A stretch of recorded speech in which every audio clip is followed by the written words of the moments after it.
નગરપાલિકામાં વિકાસના રૂપાળા નામ હેઠળ 500 જેટલા લોકોના માથેથી છત છીનવાય તેવી પરિસ્થિતિ ઊભી થઈ છે.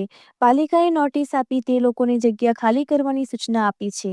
આ છે હિંમતનગરની હાથમતી કેનાલના કિનારા પર વસેલી ઝૂંપડપટ્ટી. તમે જોઈ રહ્યા છો એ છાપરામાં રહેતા લોકો તેમના બાપદાદાના વખતથી આ વિસ્તારમાં રહી રહ્યા છે. જોકે હવે તેમના માથેથી હવે 2 દિવસમાં આ છાપરું પણ છીનવાય તેવી પરિસ્થિતિ ઊભી થઈ છે. હિંમતનગર નગરપાલિકાએ નવું ડેવલપમેન્ટ કરવાના નામે આ લોકોને નોટિસ આપીને તાત્કાલિક અસરથી આ જગ્યા ખાલી કરવાની સૂચના આપી છે, જેને લઈને સ્થાનિકોના માથે આબ તૂટી પડ્યું છે. વર્ષો પહેલા હિંમતનગર શહેરને રળિયામણું બનાવવા માટે કેનાલ ફ્રન્ટના નામે અનેકો લોકોને ઘરબાર વગરના કરાયા હતા. ત્યારે આ વાતના 10 વર્ષ બાદ ફરીવાર આવા સ્લમ વિસ્તારના રહીશો ફરીથી નોંધારા થાય તેવી પરિસ્થિતિ ઊભી થઈ છે. આ વિસ્તારમાં હાલમાં કેટલીક મહિલાઓ ગર્ભવતી છે તો કેટલાકને બાળક થઈ માત્ર 2 જ દિવસ થયા છે, તો સામે એક્સિડન્ટના ભોગ બનેલી મહિલા પણ સારવાર લઈ રહી છે. ત્યારે આવા શિયાળામાં આ લોકો ક્યાં જાય તે મોટો યક્ષ પ્રશ્ન આ લોકો માટે સર્જાયો છે.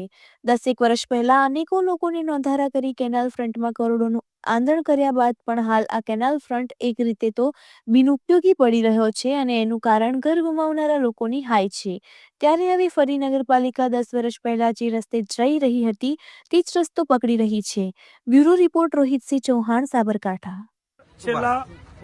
આ કેનાલ પટ્ટી પર છેલ્લા 50-60 વર્ષથી લોકો રહે છે અને આજે શિયાળાના ટાઈમે એવી ઠંડી પડે છે એ ટાઈમે અમને અહીંથી હટાવવાનું કીધું છે.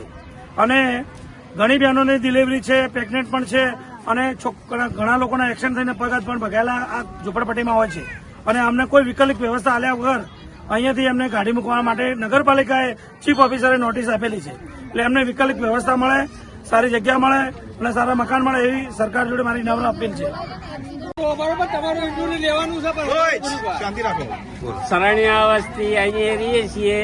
લગભગ 60 થી 70-80 વર્ષો થઈ ગયા.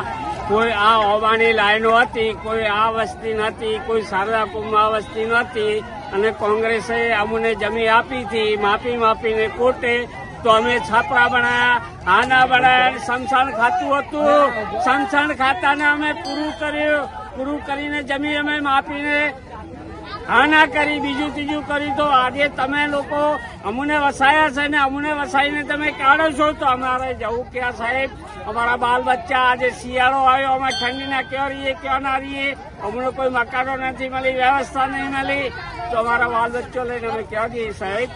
આજે 80-90 વર્ષ થઈ ગયા આ જમીન ઉપર અમને, તો અમારો કોઈ મનાપાત આવ્યો નથી અને વર્ષોના વર્ષો નીકળી ગયા, ગઈડિયાના ગઈડિયા અહીંયા મરી ગયા. અને સાહેબ અમે આવા પાછળની પ્રજા અમે ક્યાં જઈએ સાહેબ? ઓકે, આ વિનંતી છે અમારી. સરાણીયા મોદીભાઈ, વાવાભાઈ. ઓકે, કેટલા વર્ષથી રહો છો અને શું સમસ્યા છે અહીંયા? અમારે કમસે કમ 60-70 વર્ષ થઈ ગયા રહેવાના. પાકા મકાન હતા બધાના.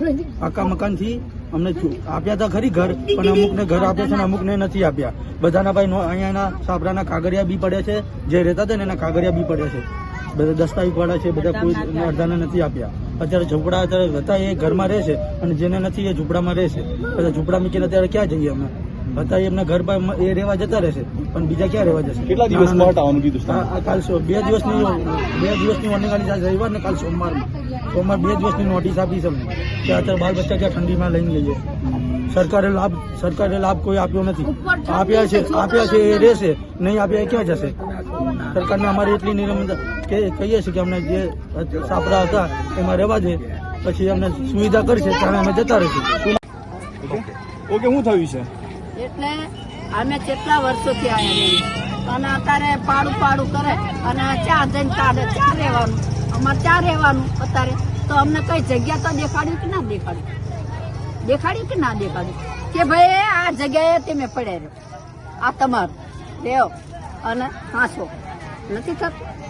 સરકાર હાલશે, નથી હાલતો એમ નહીં.